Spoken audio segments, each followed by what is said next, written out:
Hi friends, welcome. ఈరోజు మనం impeachment meaning మరియు ఇంపీచ్మెంట్తో కొన్ని సెంటెన్స్ చూద్దాం. ఇంపీచ్మెంట్ అంటే నేరము లేదా దోషారోపణ.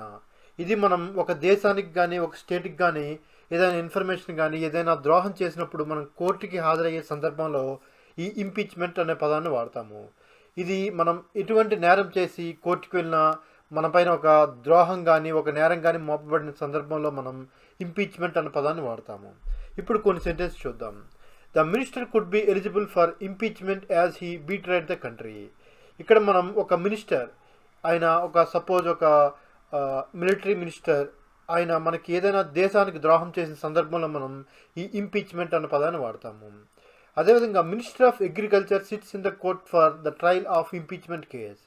ఇక్కడ మినిస్టర్ ఆఫ్ అగ్రికల్చర్ ఏదో ఒక తప్పు చేయడం వల్ల కోర్టుకి శిక్ష అర్హుడా కాదా అన్నదానికి ఇక్కడ మనకి ఈయనపైన ఒక నేరారోపణ ఆల్రెడీ మోపబడింది.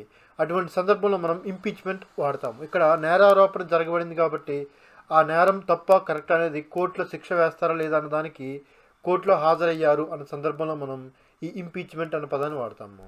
ఓకే ఫ్రెండ్స్, ఈరోజు మనం ఇంపీచ్మెంట్ మీనింగ్ మరియు సెంటెన్స్ చూసాం కదా. ఇటువంటి మరిన్ని వీడియోస్ కోసం please like, subscribe and click on the bell icon. Thank you.